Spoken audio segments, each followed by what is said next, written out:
maksudnya kemana?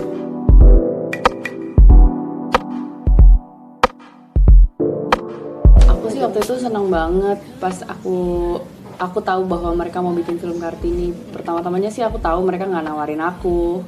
Emang aku waktu itu aku pengen banget kan, aku kan memang ngefans berat sama Kartini dan kepengin banget cita-citanya kalau sampai ada orang yang bikin film Kartini aku pengennya aku main. Tapi mereka waktu itu kayaknya nggak consider aku karena kayaknya waktu itu mereka mau yang main di film Kartini tuh aktor yang jauh lebih muda dari aku gitu loh. Jadi yang mereka mau ambil tuh anak-anak yang bener-bener masih semuda Kartini dulunya gitu.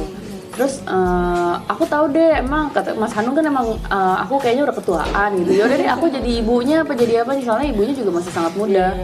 Jadi kan kayak mungkin beda jaraknya cuma berapa belas tahun gitu loh kayak gitu. Terus ya udah nggak apa-apa deh aku casting gitu, nggak tahu ya akhirnya belakang terus ya udah nggak apa-apa deh aku casting gitu, nggak tahu ya akhirnya belakang-belakangan akhirnya ya udahlah kita kayaknya mikir kamu aja yang main jadi Kartini.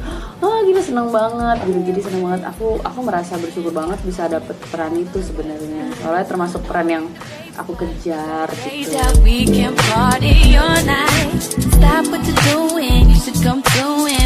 Aku ngefansnya sama Kartini itu karena dia tuh walaupun beda satu abad sama kita kan tahun 2017-an 2000-an belasan gitu ya, sementara dia tuh lahirnya tahun 1879 meninggalnya 1903, tapi dia bisa punya cara pikir yang benar-benar progresif banget. Dan yang membuat aku makin ngefans lagi dan makin tercengang-cengang adalah bener-bener itu pikiran dia original loh gitu. Dia bilang bahwa bahasanya mungkin aku nggak inget ya pemilihan kata-kata yang tepat, cuma dia bilang siapa lagi yang paling bisa mengubah derajat cara melihat, cara pandang anaknya, dan kalau misalnya kita memperbaiki sebuah bangsa, ya jawabannya adalah di kaum perempuannya gitu loh, karena dia ngeliatnya anak perempuan justru karena mereka adalah calon ibu.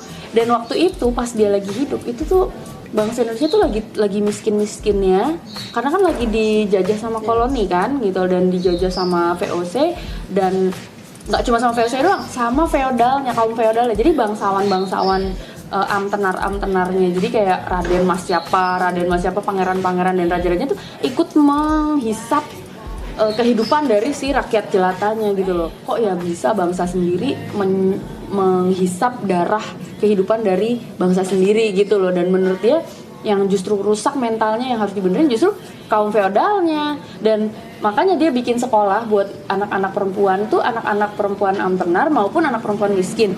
Cuma kenapa anak perempuan? Karena anak perempuan ini akan melahirkan generasi bangsawan yang mestinya sih pikirannya jauh lebih